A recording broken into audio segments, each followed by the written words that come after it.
What if the thing standing between you and everything you want is not more effort? What if it is not better strategy or more discipline or a more aggressive pursuit of the outcomes you have been chasing? What if the thing standing between you and everything you want is the way you have been pursuing it? The anxiety embedded in the pursuit, the scarcity woven into the wanting, the constant state of not enough yet that colors every effort and signals to everything around you that lack is your default experience. Because here is what the Stoics understood and what most modern people have never been taught clearly enough. The quality of what comes into your life is a direct reflection of the quality of the inner state you are operating from. And an inner state built on anxiety and desperate wanting and the constant monitoring of whether things are moving fast enough produces a life built on exactly those foundations, unstable, exhausting, always almost there but never quite arriving. The alternative is not passive. It is not giving up or stopping caring or pretending the wanting does not exist. It is something much more powerful and much more practical than any of those things. It is learning to relax deeply enough that what you want finally has room to arrive. Not the surface relaxation of a person who has temporarily stopped working. The deep relaxation of a person who has genuinely made peace with where they are while remaining completely clear about where they are going. That quality of inner state, that particular combination of present peace and forward clarity, is the most attractive force available to a human being, and everything worth having responds to it. Not immediately always, not always in the form expected, but consistently. With a reliability that the anxious, effortful, desperate approach has never been able to match. This conversation is about understanding why that is true, and about the specific shifts in thinking and being that make the relaxation possible in a life that has been running on anxiety for so long that anxiety has started to feel like the only available operating mode. Before we begin, type this in the comments and mean it. I relax. I trust. I receive. 1. The anxiety is not helping. It is the obstacle. Most people believe their anxiety about the things they want is a sign that they care deeply about them. And in a limited sense, that is true. You do not typically feel anxious about things that do not matter to you. The anxiety is connected to the caring, but what most people have never examined is whether the anxiety is actually serving the caring, whether the constant state of worried wanting is moving the wanted thing closer, or whether it is doing something else entirely, something counterproductive, something that the surface logic of trying harder completely misses. Here is what anxiety actually does to the pursuit of anything worth having. First, it narrows your perception. When you are anxious about an outcome, your focus contracts around the gap between where you are and where you want to be. And that contracted focus, while it feels like productive attention, is actually preventing you from seeing the landscape clearly. The opportunities that exist slightly outside the narrow beam of anxious focus go unnoticed. The possibilities that are available right now in the actual present moment become invisible because your perception is locked onto the future state that has not yet arrived. The synchronicities and the aligned moments and the small but significant openings that a relaxed and present mind would immediately recognize and move through become noise rather than signal, because anxiety is loud, and the quiet voice of genuine opportunity cannot compete with it. Second, anxiety communicates something to everyone and everything around you, not in words, in energy. In the particular quality of presence you bring into every interaction when the inner state is one of desperate wanting and fearful monitoring of whether things are working. People feel the desperation even when they cannot name it. They sense the scarcity even when it is carefully concealed. And they respond to it not with the generosity and the openness and the collaborative energy that the genuine opportunity you represent deserves, but with their own protective withdrawal. Because desperation makes people uncomfortable. It signals need without strength, And most people, most opportunities, most of the things worth attracting into a life are drawn toward strength. Toward the particular quality of confident ease that communicates I am good right here, and anything that arrives is a welcome addition rather than a desperately needed rescue. Epictetus said, "Seek not that the things which happen should happen as you wish, but wish the things which happen to be as they are, and you will have a tranquil flow of life." A tranquil flow of life. Not a desperate grasping at life. Not a white-knuckled pursuit of specific outcomes in specific forms on specific timelines. A tranquil flow.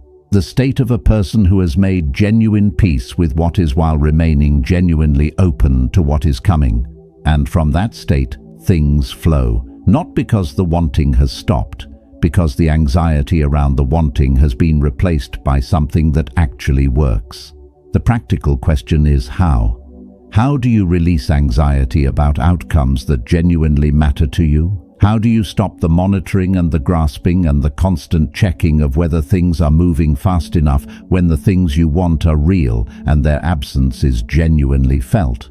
The answer is not to want less. It is to understand something about the relationship between your inner state and your outcomes that most people have it completely backwards. The inner state does not follow the outcome. The outcome follows the inner state. Change the inner state first. The outcomes will follow. If you are ready to release the anxiety and let things flow, type this below. I release the grip. I trust the process. 2. What you are radiating is what you are attracting. There is a principle operating in your life right now, whether you are aware of it or not. Everything you are experiencing, the quality of your relationships, the nature of the opportunities that find you, the overall texture of the daily life you are living is a reflection of something internal. Not a perfect reflection. Not a simple one-to-one correspondence between what you think and what you get, but a genuine and consistent reflection of the inner state you are most frequently operating from. The person operating from genuine abundance, from the deep and settled sense that they have enough and are enough, and that more is always available to someone who is aligned with it, moves through the world differently. They speak differently, they listen differently, they enter rooms differently, they make decisions differently, and the world responds to all of that difference in ways that confirm and expand the abundance they were already operating from. Not because the universe is performing magic on their behalf, because the quality of their inner state produces a quality of behavior and presence and decision-making that consistently generates the results that the anxious and scarce inner state consistently fails to generate. The person operating from genuine scarcity, from the contracted and fearful sense that there is not enough and that what little exists might be taken away or might never arrive, also moves through the world differently. They hold back where they should be generous. They push where they should be patient. They misread situations because their perception is filtered through the lens of lack. They make decisions from fear that the person operating from abundance would never make. And the world responds to all of that in ways that confirm and expand the scarcity they were already operating from. This is not punishment. It is simply the predictable result of two completely different inner states producing two completely different qualities of engagement with the world. Marcus Aurelius wrote, "The happiness of your life depends upon the quality of your thoughts." The quality of your thoughts, not the quality of your circumstances. Not the quality of the opportunities available to you, not the quality of the people around you, or the luck you were born with, or the timing of your arrival in a particular market or moment. The quality of your thoughts. Because the quality of your thoughts determines the quality of your inner state, and the quality of your inner state determines the quality of what your life attracts and reflects back to you. This is not a passive principle. It is one of the most actionable understandings available. Because if the inner state is the primary variable, then changing the inner state is the highest leverage work available. Not changing the circumstances, not forcing outcomes, not pushing harder against the resistance that the anxious approach keeps encountering. Changing the inner state, from scarcity to abundance, from anxiety to trust, from the contracted, desperate wanting to the open and relaxed receiving. And that change begins with understanding what is actually happening when you relax. When you genuinely relax, something changes in your perception. The narrowed, anxious focus opens. The landscape becomes visible again in its full width and depth. The opportunities that were always there but were invisible to the contracted, anxious mind become suddenly obvious. The aligned moments that were occurring constantly but were being missed because anxiety was too loud start being noticed and responded to. And the world that was always available to the relaxed and present version of you begins to show itself clearly. This is what relaxation actually produces, not passivity, clarity. And from clarity, genuine and effective action becomes possible in a way that it never was from the contracted and anxious state. 3. Stillness is not laziness. It is where everything begins. The world will tell you that stillness is the enemy of progress, that the person who stops moving is the person who falls behind. That rest is for the weak and the unmotivated, and the people who have already given up on what they said they wanted. And most people have internalized that message so completely that genuine stillness has become almost impossible for them, not because they are incapable of it, because they have been trained to feel guilty about it, to interpret the quiet as a problem to be solved rather than a resource to be accessed.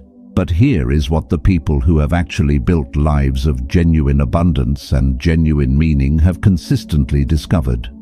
The insights that changed everything did not come during the frantic activity. They came in the stillness.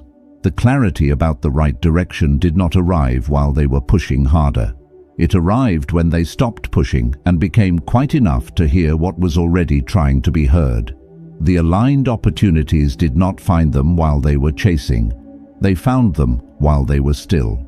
Seneca wrote, "Retire into yourself as much as possible. Associate with those who will make a better man of you. Welcome those who you yourself can improve. The process is mutual, for men learn while they teach." Retire into yourself, not permanently, not as a retreat from the world and its demands, but as a regular and essential practice of returning to your own center, of becoming quiet enough to distinguish between the noise of external pressure and the genuine signal of your own inner knowing, of resting in the particular stillness that restores the capacity for genuine, effective, engaged action. Because action taken from genuine stillness is completely different from action taken from anxious momentum. Action from stillness is clear, it is aligned, it is informed by the genuine knowing that the stillness makes accessible. It produces results that the frantic, effortful action never reaches. Not because more energy went into it, because better energy went into it. The energy of a person who is genuinely clear about what they are doing and why they are doing it, rather than the energy of a person who is doing the next thing on the list because stopping feels dangerous. Here is something practical worth understanding about stillness. It does not require hours. It does not require a meditation cushion or a silent retreat or any particular external condition. It requires only the willingness to stop moving for long enough to return to your own center. 5 minutes of genuine quiet. A deliberate pause between one activity and the next. A moment of sitting without an agenda and allowing whatever needs to surface to surface. These small practices of stillness, accumulated consistently over time, change the quality of the inner state in ways that translate directly into the quality of what the life attracts.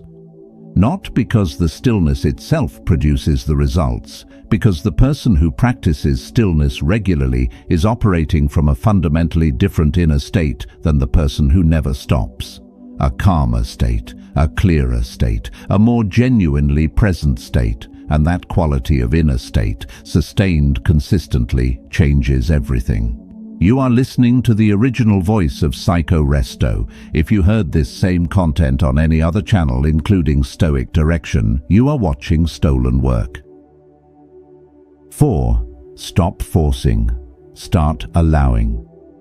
There is a specific kind of exhaustion that only the person who has been forcing things for too long knows. It is not physical exhaustion exactly, it is something deeper, the exhaustion of a mind and a spirit that have been running at full effort against resistance for so long that the resistance has started to feel like the permanent condition of everything, like the universe is simply not cooperating, like the things that work for other people are somehow unavailable to you specifically, like effort has been maxed out and results have not followed, and the gap between the two is demoralizing in a way that is genuinely difficult to recover from. That exhaustion is a signal, not the signal most people interpret it as, not a signal that you need to try harder or find better strategies or push through with more discipline, a signal that the forcing has reached its limit, and that something else is needed, something the forcing has been preventing. Allowing, the deliberate and genuinely challenging practice of releasing the tight grip on how things are supposed to go and opening to how things might actually unfold if you got out of the way of your own life. This is harder than it sounds, because the mind that has been operating in forcing mode has a deeply embedded belief that if it stops forcing, everything will fall apart, that the results that have been achieved will disappear, that the progress that has been made will reverse, that the world will stop cooperating entirely if the pressure is released. But this belief is not accurate. What actually happens when genuine allowing replaces forcing is different. The resistance that was making progress feel so effortful dissolves, because most of that resistance was not external.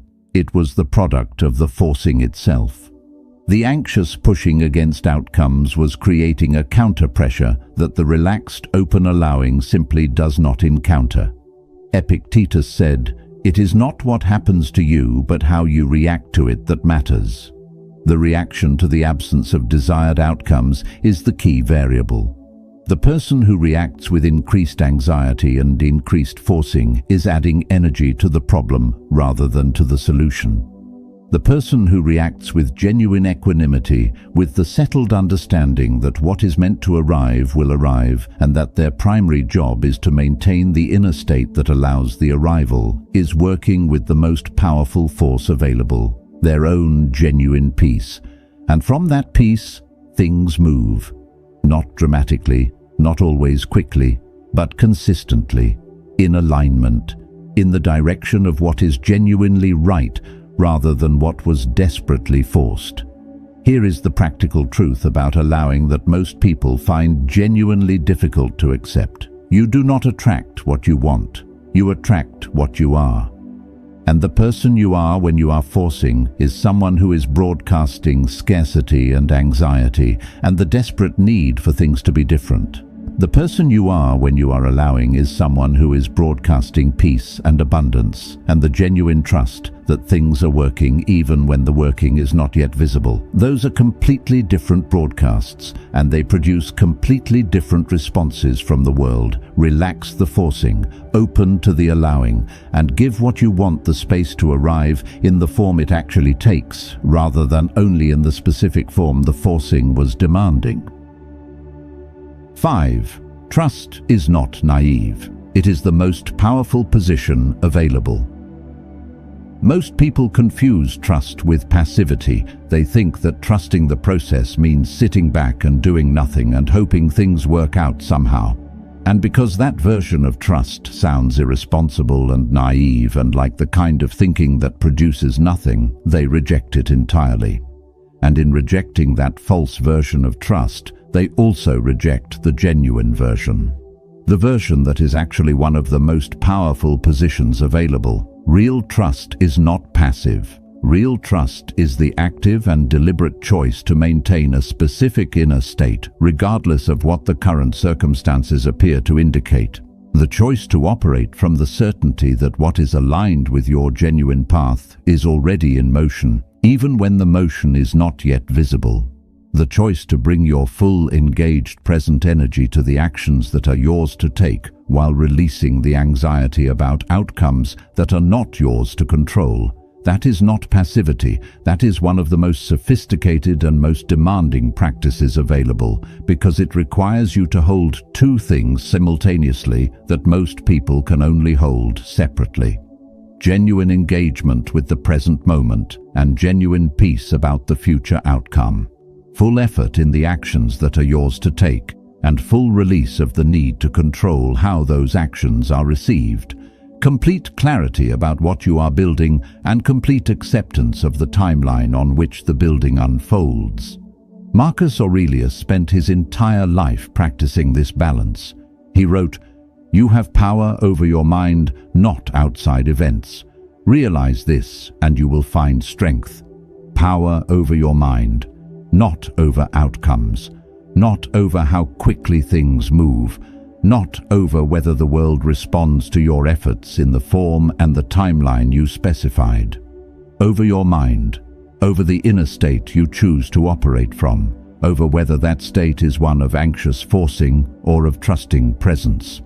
And that choice, made consistently over time, changes everything. Because the person who trusts genuinely, who brings their full engaged energy to their work and their relationships and their life, while genuinely releasing the anxious grip on outcomes, becomes magnetic. Not in a mystical sense, in the completely practical sense that the quality of their presence and their energy and their engagement draws toward them the people and the opportunities and the experiences that are aligned with who they actually are. Because trust, genuine trust, produces the kind of relaxed confidence that the world responds to, the kind that communicates, "I know where I am going, and I am not afraid of the journey it requires." That communication is felt by everyone who encounters it, and it draws toward the person emanating it exactly the kind of people and opportunities and aligned moments that the anxious and forcing version consistently pushes away. Trust is not naive. It is the most strategically intelligent position available to someone who understands how inner state actually works. If you are ready to choose trust over anxiety, drop this below. I trust the process. I trust my path. 6. The version of you that has everything you want is already relaxed. Here is a thought experiment worth sitting with genuinely. Imagine the version of yourself that already has everything you are currently working toward. The relationship, the financial situation, the career, the health, the sense of genuine purpose and contribution, the life that feels fully aligned with who you actually are. Now think about how that version of you moves through the world. Are they anxious? Are they desperate? Are they constantly monitoring whether things are working and checking whether they are falling behind and worrying about whether what they want will ever actually arrive? Of course not. That version of you is relaxed, not complacent, not disengaged, relaxed. They move with the ease of someone who knows they are on the right path. They speak with the confidence of someone who is not trying to prove anything. They engage with other people from the generosity of someone who has enough and is not afraid of losing it. They make decisions from clarity rather than from fear. And here is the thing that most people miss when they do this thought experiment. The inner state of that future version of you is available right now, not after the circumstances change. Not after the relationship arrives, or the financial situation improves, or the career takes the shape it is supposed to take. Right now. The relaxation that the achieved version of you is experiencing is not produced by the achievement. The achievement is produced by the relaxation. This reverses the entire logic that most people are operating from. Most people are trying to get the things first so they can feel the way the having of those things will make them feel. But the Stoics understood that the feeling is the prerequisite, not the reward. That the inner state of the person who has what they want must be cultivated first, before the evidence exists to justify it, before the circumstances confirm it, in the full presence of the gap between where things are and where they are going. Seneca wrote, "Begin at once to live and count each separate day as a separate life. Begin at once. Not when things improve, not when the circumstances make it easier. Now." with the inner state of the person you are becoming, rather than the inner state of the person still waiting for the becoming to be complete. The version of you that has everything you want is not waiting for things to change to be relaxed. They are relaxed because they understood that the relaxation was the thing that changed everything. Start being that version now, not as a performance, not as a pretense that things are different than they are, as a genuine practice of inhabiting the inner state that your desired reality requires you to have before it arrives. Because when you genuinely inhabit that state, the gap between where you are and where you want to be begins to close. Not because you forced it closed, because you became the version of yourself that the desired reality is looking for. 7. Gratitude is the fastest path from scarcity to abundance. Everything we have discussed in this conversation, the releasing of anxiety, the practice of stillness, the shift from forcing to allowing, the cultivation of genuine trust, the decision to inhabit the inner state of your desired reality before it arrives, all of it is made dramatically easier by one practice: genuine gratitude. Not the performed gratitude of listing things you are supposed to be grateful for, the real kind. The kind that arises from actually looking at your life and recognizing what is genuinely already good in it. And there is always something, even in the hardest seasons, even when the gap between where you are and where you want to be feels enormous. Even when the anxiety is loud and the progress is not yet visible and the whole thing feels like it is taking longer than it should. There is always something that is genuinely good right now. Something that would have been the answer to a prayer at some earlier point in your life. Something that a different version of you was desperately hoping for, and that the current version of you has normalized to the point of no longer noticing. Noticing it again changes the inner state. Not dramatically, not instantly, but consistently and reliably in the direction of abundance rather than scarcity. Because gratitude is the direct experiential antidote to the scarcity mindset. You cannot genuinely feel grateful and genuinely feel scarce at the same time. They are incompatible inner states, and the one you practice most becomes the one you operate from most. Marcus Aurelius wrote, "Do not indulge in dreams of having what you have not, but reckon up the chief of the blessings you do possess, and then thankfully remember how eagerly you would have wished for them had they not been yours." How eagerly you would have wished for them. The things you currently have were once the things you were working toward. The circumstances you currently live in were once the circumstances you were hoping to create. The progress you have made, however incomplete it feels from the inside, is real and significant and genuinely worth acknowledging. Acknowledging it honestly shifts the inner state, from the contracted experience of not enough yet to the expanded experience of already much here. And from that expanded inner state, the attraction of more of what you want becomes not just possible, but natural, because abundance attracts abundance. The experience of having enough, genuinely felt in the present moment through the practice of genuine gratitude, produces the inner state that draws more of the same toward it. This is not a trick. This is the completely practical consequence of operating from abundance rather than from scarcity. The abundant inner state produces abundant perception, and abundant perception notices and moves through opportunities that the scarce perception entirely misses. Practice gratitude genuinely and daily, not as a ritual, as a genuine shift of inner state that changes the quality of everything that follows it.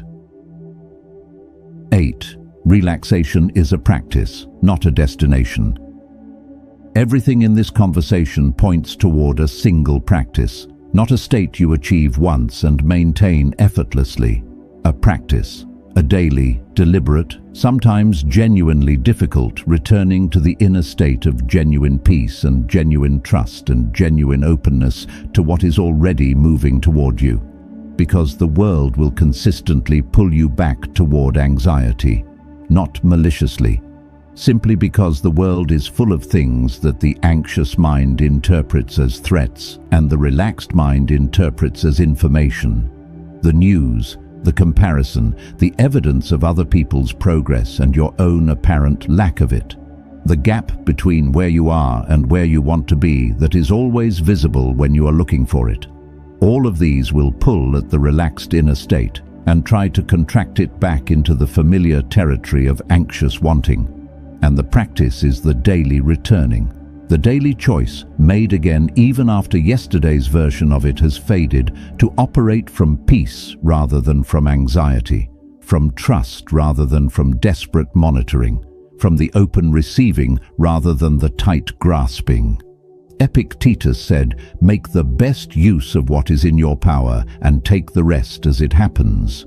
What is in your power is your inner state, your practice, your daily returning to the quality of being that allows everything worth having to find its way to you. Take the rest as it happens. Release the tight grip on how and when and in what specific form the desired outcomes are supposed to arrive. And bring your genuine, full, engaged, relaxed presence to the actions that are yours to take. That combination, genuine, relaxed presence in action combined with genuine release of outcomes, is the most powerful position available, and it is built through practice, through the daily choice, through the consistent returning however many times the anxiety pulls you away, to the inner state of a person who knows what they are worth and trusts what is coming and brings their full, genuine presence to the life that is actually happening right now. That person attracts everything they want, not because they want it most desperately, because they are most genuinely aligned with it, and alignment, maintained through daily practice, is the most reliable force available. If you are ready to commit to the daily practice of relaxation and trust, write this below: I practice peace every single day.